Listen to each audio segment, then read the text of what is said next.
Hello students, welcome to RH Chemistry. So 2024 cutoff, ನನ್ನ prediction ಏನಿರಬಹುದು?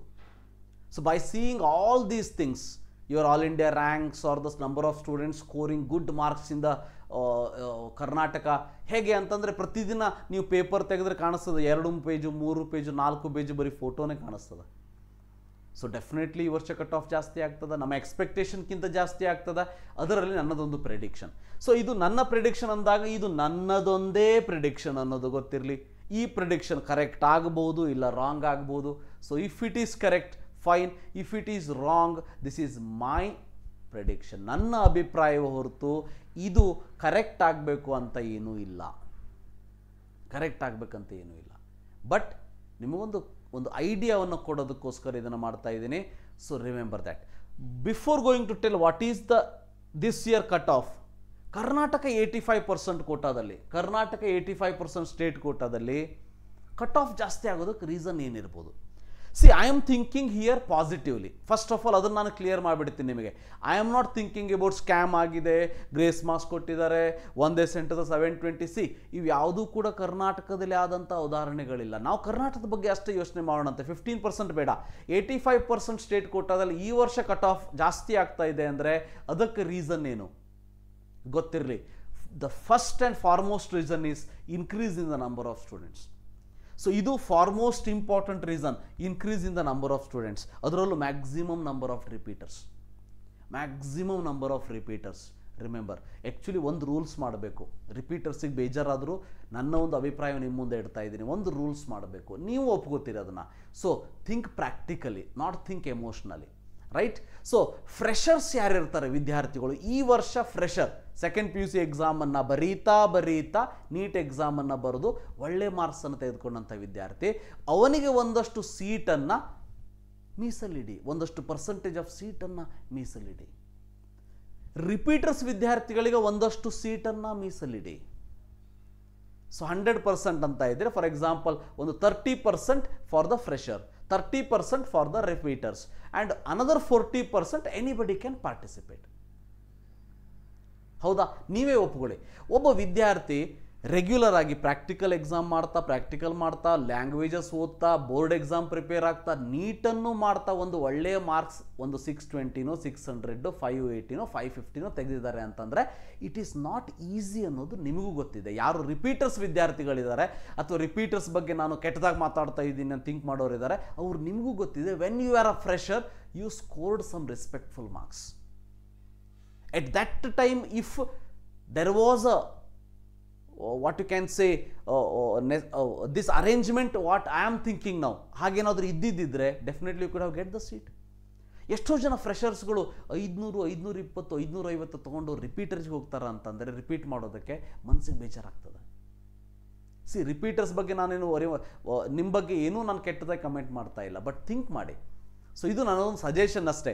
So definitely ಇದು ಆಗೋದಿಲ್ಲ, ಅದು ನನಗೂ ಕೂಡ ಗೊತ್ತಿದೆ. ಸೊ ರಿಪೀಟರ್ಸಿಗೆ ಸಪ್ರೇಟ್ ಒಂದು 30%, ಫ್ರೆಷರ್ಸಿಗೆ ಒಂದು 30%, because we have to give justice to the freshers also. We have to appreciate them. ಒಬ್ಬ ಫ್ರೆಷರ್ ವಿದ್ಯಾರ್ಥಿ ಈ ವರ್ಷ 650 ಮಾಡಿದ್ದಾನೆ ಅಂತಂದರೆ this is well ahead of 700 or 720 of the repeater. So 720 ಬಿದ್ದಂಥ ಎಲ್ಲ ವಿದ್ಯಾರ್ಥಿಗಳನ್ನ ಕೇಳಿ ನೋಡಿ, nobody is fresher, nobody is fresher. So how it is? So is a repeater. Definitely repeaters ಅಂತಂದ್ರೆ ಅವರು ಕೂಡ ನಮ್ಮ ಮಕ್ಕಳೇ, ಅವರೇನು ಹೊರದೇಶದಿಂದ ಹೊರ ರಾಜ್ಯದಿಂದ ಬಂದವರಲ್ಲ. ಬಟ್ ನನ್ನೊಂದು ಈ ಒಂದು ಅನಾಲಿಸಿಸನ್ನು ನಿಮ್ಮ ಮುಂದೆ ಇಡ್ತಾ ಇದ್ದೀನಿ ಅಷ್ಟೇ. ಸೊ ಯಾಕಂದರೆ ರಿಪೀಟರ್ಸ್ಗೆ the total time will be there. ಒಂದು ವರ್ಷ ಟೈಮ್ ಇರುತ್ತೆ, ಆ ಟೈಮನ್ನು ಯುಟಿಲೈಸ್ ಮಾಡ್ಕೋಬೇಕು. ಎಷ್ಟೋ ಜನ ರಿಪೀಟರ್ಸ್ಗಳು ರಿಪೀಟ್ ಮಾಡೋದಕ್ಕೆ ಬರ್ತೀವಿ ಅಂತ ಹೇಳ್ತಾರೆ, ಆ ಒಂದು ವರ್ಷವನ್ನು ರಿಪೀಟ್ ಬೇರೆ ಏನೇನು ರಿಪೀಟ್ ಮಾಡ್ಕೊಂಡು ಹೋಗ್ತಾರೆ ಹೊರತು ಅವರೇನು ಬಂದಿದ್ದಾರೆ ಆ ಒಂದು ಕೆಲಸವನ್ನು ಮಾಡೋದಿಲ್ಲ. ಮತ್ತೆ 200-300 ಮಾರ್ಕ್ಸಿಗೆ ಬಂದು ಕೂತ್ಕೋತಾರೆ, ಬೇಜಾರಾಗ್ತದೆ ಅದು ಕೂಡ. ಸೊ ಗೊತ್ತಿರಲಿ, ಇದು ನನ್ನ ಪ್ರಿಡಿಕ್ಷನ್ ಅಷ್ಟೇ, right? So second one, increase in seriousness among the students is a very important and ಖುಷಿಯಾಗುವಂಥ ವಿಷಯ. ನಮಗೆ ಖುಷಿ, as a teacher will be very happy for this improvement. So seriousness increase ಆಗ್ತಾ ಇದೆ. ಸೊ ಸುಮ್ಮನೆ ಮೊದಲಿದ್ದ ಹಾಗೆ ಬಂದೆ ಡಾಕ್ಟರ್ ಮಾಡ್ತೀನಿ ಅಂತೇಳಿ ಒಂದು ವರ್ಷ ವೇಸ್ಟ್ ಮಾಡ್ಕೊಂಡು ಹೋಗ್ತಾ ಇಲ್ಲ, ಇನ್ವೆಸ್ಟ್ ಮಾಡ್ತಾ ಇದ್ದಾರೆ ಒಂದು ವರ್ಷವನ್ನು. ಸೀರಿಯಸ್ನೆಸ್ ಜಾಸ್ತಿ ಆಗ್ತಾ ಇದೆ, ನಾವು ಮಾಡಬೇಕು ಅನ್ನೋ ಛಲ ಜಾಸ್ತಿ ಆಗ್ತಾ ಇದೆ. ಸೊ ಆ ಸೀರಿಯಸ್ನೆಸ್ ಡೆಫಿನೆಟ್ಲಿ ಸ್ಕೋರ್ನ ಜಾಸ್ತಿ ಮಾಡ್ತಾ ಇದೆ. ಸ್ಕೋರ್ ಜಾಸ್ತಿ ಆದಾಗ ಆಟೋಮೆಟಿಕಲಿ ಕಟ್ ಆಫ್ ಜಾಸ್ತಿ ಆಗ್ತದೆ. Reduce the syllabus. ನಿಮಗೆಲ್ಲ ಗೊತ್ತೇ ಇದೆ, ಈ ವರ್ಷ ರೆಡ್ಯೂಸ್ ದ ಸಿಲೆಬಸ್ ಇಟ್ಟಿದ್ರು, ಹೌದಾ? So reduce syllabus already reduce ಆಗಿದೆ. ಆ ರೆಡ್ಯೂಸ್ ಸಿಲೆಬಸ್ ಅಂದಾಗ ಸಿಲೆಬಸ್ ಅಮೌಂಟ್ ಕಡಿಮೆ ಆಗ್ತದೆ. So definitely we can score good marks, we can put our extra time into the present syllabus. ನಾಲ್ಕನೇದಾಗಿ options in the NEET exam. At least from next year these options should be removed. ಇದು corona ಇದ್ದಾಗ ನಾವು ತೊಗೊಂಡಿದ್ವಿ, ನಮಗೆ ಸಾಕು 180 questions ಸಾಕು, ನಮಗೆ 180 questions in 180 minute is enough. ಬೇಡ ನಮಗೆ ಎಕ್ಸ್ಟ್ರಾ ಟೈಮು ಬೇಡ, ಎಕ್ಸ್ಟ್ರಾ ಕ್ವಶನ್ನು ಬೇಡ. ಸೊ 180 ಕ್ವಶನ್ ಮಾಡಿ. NEET NTA request. So next ಇಯರಿಂದ ಈ ಆಪ್ಷನ್ನೇ ಬೇಡ ನಮಗೆ. ಸೊ 180 ಕ್ವಶನಿಗೆ ಮಾಡಿ options in the NEET exam. And then exam paper level. Definitely ಈ ವರ್ಷದ ಪೇಪರ್ ಏನು ಅಷ್ಟು ಈಸಿ ಆಗಿರಲಿಲ್ಲ. ಸೊ 67 ಸ್ಟೂಡೆಂಟ್ಸ್ ಕೂಡ ಸ್ಕೋರ್ 78 ಔಟ್ ಆಫ್ 720. ಬಟ್ ಅಲ್ಲೇನೋ ಆಗಿದೆ. So it is not usual, it is very unusual. But remember, see ಇದ್ಯಾವುದೂ ಇಲ್ಲದೇನೆ, ಪೇಪರ್ ಲೀಕ್ ಇಲ್ಲದೇನೆ ಅಥವಾ ಗ್ರೇಸ್ ಮಾರ್ಕ್ಸ್ ಇಲ್ಲದೇನೆ ಕರ್ನಾಟಕದ ಎಷ್ಟೋ ವಿದ್ಯಾರ್ಥಿಗಳು 700 ಸ್ಕೋರ್ ಮಾಡಿದ್ದಾರೆ, 720 ಕೂಡ 3 ಜನ ಮಾಡಿದ್ದಾರೆ. ಸೊ 680 ಮಾಡಿದ್ದಾರೆ, 690 ಮಾಡಿದ್ದಾರೆ, 670 ಮಾಡಿದ್ದಾರೆ, 600 ಮಾಡಿದ್ದಾರೆ. ಸಿ ಅದರಲ್ಲಿ ನೀವು ಕೂಡ ಒಬ್ಬರಾಗಿರ್ಬೋದು. ನೀವೇನಾದರೂ ಕಾಪಿ ಮಾಡಿದ್ದೀರಾ? ಇಲ್ಲ ಅಲ್ವಾ? ಸೊ ಅಂದಮೇಲೆ ನಮ್ಮ ಕರ್ನಾಟಕದ ವಿದ್ಯಾರ್ಥಿಗಳ ಮಾರ್ಕ್ಸ್ ಏನಿದೆ ಅದು ಆರ್ಗ್ಯಾನಿಕ್ ಮಾರ್ಕ್ಸ್ ಅಂತ ಹೇಳೋದಕ್ಕೆ ಇಷ್ಟಪಡ್ತೀನಿ. Organically scored. ಇದು ಯಾವುದೂ ಚೀಟಿಂಗ್ ಮಾಡಿ ಅಥವಾ ಸ್ಕ್ಯಾಮ್ ಆಗಿ ಕಾಪಿ ಮಾಡಿದ್ದಲ್ಲ ಅನ್ನೋದು ನನ್ನದೊಂದು ವಿಶ್ವಾಸ, trust. Exam paper level definitely easy ಇತ್ತು. ಸಿ ಅಷ್ಟೊಂದು ಈಸಿ ಇರಲಿಲ್ಲ, ಬಟ್ ಡೆಫಿನೆಟ್ಲಿ ಈಗ 2-3 ವರ್ಷ ಏನು ಕಂಪೇರ್ ಮಾಡ್ತೀವಿ, ಡೆಫಿನೆಟ್ಲಿ ಈಸಿ ಇತ್ತು. ಬಟ್ ನೆಕ್ಸ್ಟ್ ಇಯರಿಂದ ಈ ಪೇಪರ್ ಲೆವೆಲನ್ನು ಸ್ವಲ್ಪ ಡಿಫಿಕಲ್ಟ್ ಮಾಡಬೇಕು ಅಂತ ನಾನು ಕೇಳ್ಕೊಳ್ಳೋವಂಥದ್ದು. ಯಾಕೆ ಅಂತಂದರೆ ಅಟ್ಲೀಸ್ಟ್ ಯಾವ ವಿದ್ಯಾರ್ಥಿ ಚೆನ್ನಾಗಿ ಓದುವಂಥ ಕೆಪಾಸಿಟಿ ಇದೆ ಅವನ ಮಾರ್ಕ್ಸ್ ಚೆನ್ನಾಗಿ ಬಂದೇ ಬರ್ತದೆ. ಪೇಪರ್ ಲೆವೆಲ್ ಈಸಿ ಮಾಡಿದಾಗ ನಾರ್ಮಲ್ ವಿದ್ಯಾರ್ಥಿ ಏನಿರ್ತಾನೆ ಅವನು ಒಳ್ಳೆ ಮಾರ್ಕ್ಸನ್ನು ತೆಗೆದುಕೊಂಡು ಮುಂದೆ ಬಂದುಬಿಡ್ತಾನೆ. ಮುಂದೆ ಬರಬಾರ್ದು ಅಂತ ಅಲ್ಲ, ಆದರೆ ಈ ರೀತಿ ಆಗೋದ್ರಿಂದ ಫೈನಲಿ ನಂಬರ್ ಆಫ್ ಸ್ಕೋರ್ ಜಾಸ್ತಿ ಆಗ್ತದೆ. ಸೊ ಕಟ್ ಆಫ್ ಜಾಸ್ತಿ ಆಗ್ತದೆ. ಈವನ್ 570 ತೆಗೆದಿರುವಂಥ ವಿದ್ಯಾರ್ಥಿಯು ಕೂಡ ಸೀಟ್ ಸಿಗೋದಿಲ್ಲ. ಅದಕ್ಕೆ ಸ್ಟೂಡೆಂಟ್ಸ್ಗಳನ್ನ ಸ್ವಲ್ಪ ಫಿಲ್ಟರ್ ಮಾಡಬೇಕು. ಸೊ ಎಕ್ಸಾಮ್ ಪೇಪರ್ ಲೆವೆಲನ್ನು ಸ್ವಲ್ಪ ಡಿಫಿಕಲ್ಟ್ ಮಾಡಬೇಕು, ನೆಕ್ಸ್ಟ್ ಇಯರಿಂದ ಡಿಫಿಕಲ್ಟ್ ಮಾಡಬೇಕು, ನನ್ನ ಒಂದು ಅಭಿಪ್ರಾಯ ಇದು.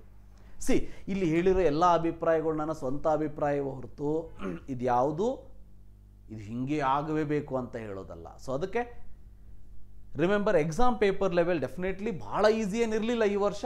720 ಔಟ್ ಆಫ್ 720 67 ಜನ ಸ್ಕೋರ್ ಮಾಡುವಂಥದ್ದು. ಬಟ್ ಎಕ್ಸಾಮ್ ಪೇಪರ್ ಲೆವೆಲ್ ಸ್ವಲ್ಪ ಜಾಸ್ತಿ ಆಗಬೇಕು, ಇನ್ನೊಂದು ಸ್ವಲ್ಪ ಸ್ಟೂಡೆಂಟ್ಸ್ಗಳು. ಸೊ ಯಾಕಂದರೆ ಅಷ್ಟು ನಮ್ಮಲ್ಲಿ ಸೀಟೇ ಇಲ್ಲ. 570 580 ಬಿದ್ದವನಿಗೆ, even this year general merit 620 ಬಿದ್ದವನಿಗೆ ಗೌರ್ಮೆಂಟ್ ಕಾಲೇಜ್ ಇಸ್ ಡೌಟ್. ಇಂಥ ಸಿಚುವೇಶನ್ ಅಂದರೆ ಮುಂದೇನು ಹೇಳ್ತೀವಲ್ಲ ಪ್ರಳಯ ಆಗ್ತದ ಅಂಥೇಳಿ, ಅಂದರೆ ನೀಟಲ್ಲೂ ಕೂಡ ಪ್ರಳಯ ಆಗುವಂತಹ ದಿನಗಳು ದೂರ ಇಲ್ಲ ಅಂತ ಹೇಳೋದಕ್ಕೆ ಇಷ್ಟಪಡ್ತೀನಿ. So definitely this exam paper level ಸ್ವಲ್ಪ ಡಿಫಿಕಲ್ಟ್ ಆಗಬೇಕು. ಇನ್ನು ಈ ವರ್ಷದ ಕಟ್ ಆಫ್ ನನ್ನ ಪ್ರಿಡಿಕ್ಷನ್ ಏನು, ಇದು ನನ್ನ ಪ್ರಿಡಿಕ್ಷನ್, ಮತ್ತೆ ಹೇಳ್ತಾ ಇದ್ದೀನಿ, ಇದು ಆಗಲೇಬೇಕಂತೇನಿಲ್ಲ. ಇದಕ್ಕಿಂತ ಕಡಿಮೆ ಆದರೆ ಊರಲ್ಲಿ ಪೇಡ ಹಂಚಿಬಿಟ್ಟು ಖುಷಿ ಪಡುವಂಥ ಮೊದಲನೇ ವ್ಯಕ್ತಿ ನಾನಾಗಿರ್ತೀನಿ. I will be very happy than you people. Remember, ಇದಕ್ಕಿಂತ ಕಡಿಮೆ ಆದರೆ I will be very happy. ಭಾಳ ಖುಷಿ ಆಗ್ತದೆ ನನಗೂ, ಯಾಕಂದರೆ ಎಷ್ಟು ಜನ ವಿದ್ಯಾರ್ಥಿಗಳಿಗೆ ಸೀಟ್ ಸಿಗ್ತಲ್ವ. ಎಸ್. ಸೊ ನೋಡಿ, ಜನರಲ್ ಮೆರಿಟ್ ಈ ವರ್ಷ ನನ್ನ ಪ್ರಿಡಿಕ್ಷನ್ 575+. ಲಾಸ್ಟ್ ಇಯರ್ ಇದು 532 533 ಸ್ಟಾಪ್ ಆಗಿತ್ತು. ಸೊ ಮಿನಿಮಮ್ ಅಂದರೂ ಒಂದು 40 ಮಾರ್ಕ್ಸ್ ಆದರೂ ಜಾಸ್ತಿ ಆಗ್ತದೆ ಅನ್ನೋದು ನನ್ನ ಪ್ರಿಡಿಕ್ಷನ್. ಇದಕ್ಕಿಂತ ಜಾಸ್ತಿ ಆದರೆ ಬಹಳ ಬೇಜಾರಾಗ್ತದೆ. ಆಗಬಾರ್ದು, ಆ್ಯಕ್ಚುಲಿ ಇದು ಆಗಬಾರ್ದು. ಇದು ಒಳ್ಳೆಯ ಲಕ್ಷಣ ಅಲ್ಲ, ಗೊತ್ತಿರಲಿ. It is not a good sign. So ಮುಂದೆ ಏನೋ ದೊಡ್ಡದಾಗಿ ಕಾದಿದೆ ಅಂತ ಅರ್ಥ. ಸೊ 575 ನಾನು ಹೇಳ್ತಾ ಇರೋದು ಮಿನಿಮಮ್ ಒಂದು government in private lowest priority ಕಾಲೇಜಲ್ಲಿ ನಿಮಗೆ ಬೇಕಂತಂದ್ರೂ ಕೂಡ ಸೊ 575+ ಸ್ಕೋರ್ ಆಗಿರಬೇಕು. ಇನ್ನು 3B ಅವರಾಗಿದ್ದರೆ 570+ ಸ್ಕೋರ್ ಆಗಿರಬೇಕು. 570+. 3B ಅವರಾಗಿದ್ದರೆ 570+ ಸ್ಕೋರ್ ಬೇಕೇ ಬೇಕು ನಮಗೆ. 3A 565+, ಒಂದು 5 ಮಾರ್ಕ್ಸ್ ಕಡಿಮೆ. 2B 562+, ಒಂದು 3 ಮಾರ್ಕ್ಸ್ ಕಡಿಮೆ. 2A 555+, ಇದು ಕೂಡ 2Aದಲ್ಲಿ ಲಾಸ್ಟ್ ಇಯರ್ ಸ್ವಲ್ಪ ಕಡಿಮೆ ಮಾರ್ಕ್ಸಿಗೆ 517 516 ಕೂಡ ಸೀಟ್ ಸಿಕ್ಕಿದೆ. ಸೊ ಆ ಒಂದು ಅಂದಾಜು ಮೇಲೆ ಹೇಳ್ತಾ ಇರೋದು 555+. ಸೊ ಇನ್ನು category 1 555+. Definitely we can expect 555+. Then SC 450+. SC category ಅವರಿಗೆ ಲಾಸ್ಟ್ ಇಯರ್ ಆಲ್ಮೋಸ್ಟ್ 415 416 ತನಕ ಸ್ಟಾಪ್ ಆಗಿದೆ. ಬಟ್ ಈ ವರ್ಷ ನನ್ನ ಒಂದು ಅಂದಾಜು ಪ್ರಕಾರ 450 ಪ್ಲಸ್ ಹೋಗ್ತದೆ. ಇನ್ನು ST 440 plus. Last year ST ಅವರಿಗೆ 407 ಕೂಡ ಮಾರ್ಕ್ಸ್ ಸೀಟ್ ಸಿಕ್ಕಿದೆ. ಲೋಯೆಸ್ಟ್ ಪ್ರಿಯಾರಿಟಿ ಹೇಳ್ತಾ ಇದ್ದೀನಿ, 1.5 ಲ್ಯಾಕ್. ಸೊ ಈ ವರ್ಷ 440 ಪ್ಲಸ್ ಹೋಗುವಂಥ ಚಾನ್ಸಸ್ ಇದೆ. ಸೊ ಇದು ಮತ್ತೊಂದು ಸರಿ ಹೇಳ್ತೀನಿ, ಇದು ನನ್ನ ಪ್ರಿಡಿಕ್ಷನ್ನೇ ಹೊರತು ಯಾರೂ ಕೂಡ ಅಫಿಷಿಯಲಿ ಕಟ್ ಆಫನ್ನು ಮೊದಲೇ ಕೊಡೋದಿಲ್ಲ. ನಿಮಗೆ ಕೌನ್ಸಿಲಿಂಗ್ಗಿಂತ ಮುಂಚೆನೇ ಯಾರೂ ಕಟ್ ಆಫ್ ಕೊಡೋದಿಲ್ಲ. ಕಟ್ ಆಫ್ ಅಂದರೆ ಏನಂತ ಅರ್ಥ ಮಾಡ್ಕೊಳ್ಳಿ. ಕಟ್ ಆಫ್ ಅಂದರೆ ನಿಮ್ಮ ಒಂದು ಪರ್ಟಿಕ್ಯುಲರ್ ಕಾಲೇಜಲ್ಲಿ ಲಾಸ್ಟ್ ಸೀಟ್ ಯಾವ ರ್ಯಾಂಕಿಗೆ ಹೋಗಿದೆ ಅನ್ನೋದು ಕಟ್ ಆಫ್. ಅದು ಗೊತ್ತಾಗೋದು only after your first round, second round of counselling. So ಅದಕ್ಕೆ ದೀಸ್ ಆರ್ ಮೈ ಪ್ರಿಡಿಕ್ಷನ್. ನೀವು ಕ್ರಾಸ್ ಚೆಕ್ ಮಾಡ್ಬೋದು, ಬೇಕಾದ್ರೆ ಒಂದು ಸ್ಕ್ರೀನ್ಶಾಟ್ ತೆಗೆದುಕೊಳ್ಳಿ. ಸೊ ಸೆಕೆಂಡ್ ರೌಂಡ್ ಕೌನ್ಸಿಲಿಂಗ್ ಆದಮೇಲೆ, this I am talking about second round, not in the first round, ಗೊತ್ತಿರಲಿ second round. And not applicable to mop up round. ನಾ mop up round ನಂಬೋದೇ ಇಲ್ಲ, ಯಾಕಂದರೆ it's a luck factor, lottery ಇದ್ದಂಗೆ ಅದು. So ಅದಕ್ಕೆ mop up round ಅಲ್ಲ, ಸೆಕೆಂಡ್ ರೌಂಡ್ ಬಗ್ಗೆ ಮಾತಾಡ್ತಾ ಇದ್ದೀನಿ. ಸ್ಕ್ರೀನ್ಶಾಟ್ ತೊಗೊಳ್ಳಿ. ಸೊ ಇದಕ್ಕಿಂತ ಕಡಿಮೆ ಆದರೆ ನೀವು ನನಗೆ ಎಷ್ಟೇ ಬೈದರೂ ಕೂಡ ಅವ್ರ ಪರವಾಗಿಲ್ಲ, I will be very happy. ಯಾಕಂದರೆ ಭಾಳ ಜನ ವಿದ್ಯಾರ್ಥಿಗಳಿಗೆ ಸೀಟ್ ಸಿಗ್ತದೆ. ಇದಕ್ಕಿಂತ ಜಾಸ್ತಿ ಆದರೆ ಡೆಫಿನೆಟ್ಲಿ ಬೇಜಾರಾಗ್ತದೆ. ಸೊ ಆವಾಗ ನೀವು ಬೈದರೂ ಕೂಡ ಬೇಜಾರಾಗ್ತದೆ, ನೀವು ಬೈಲಿಲ್ಲ ಅಂದರೂ ನನಗೆ ಬೇಜಾರಾಗ್ತದೆ. ಯಾಕಂತಂದರೆ ಇದಕ್ಕೂ ಜಾಸ್ತಿ ಆದರೆ ನಮ್ಮ ವಿದ್ಯಾರ್ಥಿಗಳು ಏನು ಮಾಡಬೇಕಾಗಾದ್ರೆ 575-80 ಮಾರ್ಕ್ಸ್ ಸಿಕ್ಕರೂ ಸೀಟ್ ಸಿಗೋದಿಲ್ಲ ಕಾಲೇಜಲ್ಲಿ ಅಂತಂದರೆ. ಸೊ ಇದು ಮುಂದೊಂದು ದೊಡ್ಡ ಅನಾಹುತಕ್ಕೆ ಕಾರಣ ಆಗ್ತದೆ. ಈ ರೀತಿ ಆಗದೇ ಇರಲಿ, ಇದಕ್ಕಿಂತ ಕಡಿಮೆನೇ ಈ ವರ್ಷ ಸೀಟ್ ಹೋಗಲಿ ಅಂಥೇಳಿ ನಾನು ದೇವರಲ್ಲೂ ಕೂಡ ಕೇಳ್ಕೊತೀನಿ, ನೀವು ಕೂಡ ಕೇಳ್ಕೊಳ್ಳಿ. ಹಾಗಾದ್ರೆ ಸರ್ ನಂದು HK ಇದೆ, ರೂರಲ್ ಇದೆ, ಕನ್ನಡ ಮೀಡಿಯಮ್ ಇದೆ ಅಂದರೆ ಏನಾಗ್ತದೆ? ಸೊ ಇವೆಲ್ಲ ಇದ್ದರೆ ಒಂದು -5 to 10 ಮಾರ್ಕ್ಸ್ ನೀವು ಮಾಡ್ಕೊಳ್ಬೋದು. ಈಗ ಫಾರ್ ಎಕ್ಸಾಂಪಲ್ ಜನರಲ್ ಮೆರಿಟ್ 575 ಅಂದೆ. If you have general merit H ಅಥವಾ general merit rural, general merit Kannada medium, ಒಂದು 5 ಮಾರ್ಕ್ಸ್ ಕಡಿಮೆ. ನೀವೇನಾದರೂ ಜನರಲ್ ಮೆರಿಟ್ HK ಇದ್ದು ರೂರಲ್ ಇದ್ದರೆ ಇನ್ನೊಂದು 10 ಮಾರ್ಕ್ಸ್ ಕಡಿಮೆ. ಜನರಲ್ ಮೆರಿಟ್ HK ಇದ್ದು ರೂರಲ್ ಇದ್ದು ಕನ್ನಡ ಮೀಡಿಯಮ್ ಇದ್ದರೆ, ಇದು ರೇರ್ ಫ್ಯಾಕ್ಟರ್, ಹೌದಾ, ರೇರ್ ಕಾಂಬಿನೇಷನ್. ಹಾಗಿದ್ದರೆ ಡೆಫಿನೆಟ್ಲಿ -10 to 15 ಮಾರ್ಕ್ಸ್ ಕೂಡ ಕಡಿಮೆ ಆಗ್ಬೋದು. ಸೊ ಅಂದರೆ ನೀವು ಒಬ್ಬ ವಿದ್ಯಾರ್ಥಿಗೆ general merit, rural, HK, Hyderabad Kannada medium ಇವಷ್ಟು ಇದ್ದರೆ definitely you could have get the score at 560 ಅಥವಾ 560, 555 ಅಥವಾ 550 ಕೂಡ ಸೀಟ್ ಸಿಗ್ಬೋದು ನಿಮಗೆ, ಗೊತ್ತಿರಲಿ, ರೈಟ್? ಸೊ ಅದೇ ರೀತಿ ಈಗ SCH ಇದೆ, SCH 535, 530 ಕೂಡ ಸೀಟ್ ಸಿಗ್ಬೋದು, ಇಲ್ಲ ಅಂತ ಹೇಳ್ತಾ ಇಲ್ಲ ನಾನು. STH ಇದೆ, 530 ಕೂಡ ಸೀಟ್, 530 ಅಲ್ಲ, 430 ಕೂಡ ಸೀಟ್ ಸಿಗ್ಬೋದು, 430 ಸಿಗ್ಬೋದು, 425 ಸಿಗ್ಬೋದು. ST ರೂರಲ್ ಇದೆ, 425 ಸಿಗ್ಬೋದು. ಸೊ ಬಟ್ ನಾನಿಲ್ಲಿ ಹೇಳಿರೋದು ಒಂದು ಸ್ಟ್ಯಾಂಡರ್ಡ್ ಕೆಟಗರಿ ಅಂತ ನಾವೇನು ಹೇಳ್ತೀವಲ್ಲ, ಇದು. ಸೊ ಇದು ನನ್ನ ಪ್ರಿಡಿಕ್ಷನ್. ಸ್ಕ್ರೀನ್ಶಾಟ್ ತೊಗೊಳ್ಳಿ. ಸೊ ಬೈತೀರೋ ಅಥವಾ ಹೊಗಳ್ತೀರೋ, ಸೊ ಅದು ಗೊತ್ತಾಗೋದು only after the counselling. So definitely will meet, right? So this is about today's video, this is my prediction. So ಹಿಂದಿನ ವಿಡಿಯೋದಲ್ಲಿ ನಮ್ಮ ಲಾಂಗ್ ಟರ್ಮ್ ನೀಟ್ ಕೋಚಿಂಗ್ ಬಗ್ಗೆ ಹೇಳಿದ್ದೀನಿ. If you want to join, you can join. So this is my prediction ಅಷ್ಟೇ. Thank you for watching. Have a nice day.